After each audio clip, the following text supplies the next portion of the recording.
Team India కొత్త head coach గా గౌతమ్ గంభీర్ ను ఎంపిక చేసినట్లు బీసీసీఐ ప్రకటించింది. 2007-2011 ప్రపంచ కప్ విజయాల్లో గంభీర్ కీలక పాత్ర పోషించాడు. ఐపీఎల్లో దూకుడైన కోచ్ గా తనకంటూ ఓ ప్రత్యేకతను సంపాదించుకున్నాడు. లక్నో, కోల్కతా జట్లకు కోచ్ అలానే మెంటర్ గా వ్యవహరించిన గంభీర్ ఆ పాత్రలకు న్యాయం చేస్తూ ఆ జట్లు అసాధారణ ప్రదర్శన చేయడంలో కీలక పాత్ర పోషించాడు. కేకేఆర్ ఈ ఏడాది ఐపీఎల్లో గంభీర్ మెంటర్షిప్ లో కప్ సాధించింది. దీంతో టీమిండియా కోచ్ పదవి గంభీర్ వశమైంది. అయితే గంభీర్ ఈ పాత్రలో ఎలా రాణిస్తాడు అన్నదే ఇప్పుడు ఆసక్తికరంగా మారింది.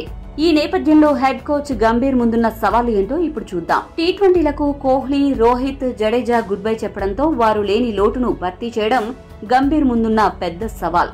సమర్థులైన కుర్రాళ్లు చాలా మంది ఉన్నా సరైన ఆటగాళ్లను గుర్తించి ప్రోత్సహించడం కీలకం.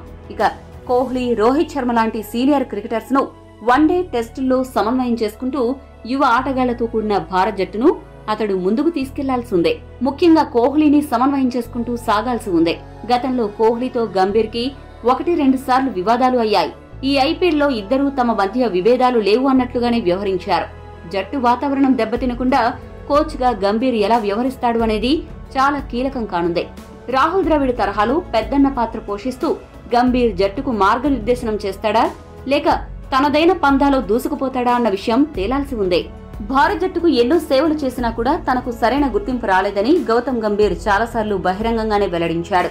ఇప్పుడు గంభీర్ కు మళ్లీ తానేంటో నిరూపించుకునే అవకాశం వచ్చింది. పాత్ర మారినా తన ముద్ర వేసే గోల్డెన్ ఛాన్స్ వచ్చింది. శ్రీలంక పర్యటన ద్వారా కోచ్ గా అరంగేట్రం చేయబోతున్న గంభీర్ తొలి టూర్లో ఎలాంటి ఫలితాలు తెస్తాడో చూడాలి. ప్రతిభావంతులను గుర్తించి అవకాశాలు ఇవ్వడం దగ్గర నుంచి సీనియర్ల సేవలను సరిగ్గా వాడుకోవడం వరకు అతడి ముందు పెద్ద బాధ్యతలే ఉన్నాయి.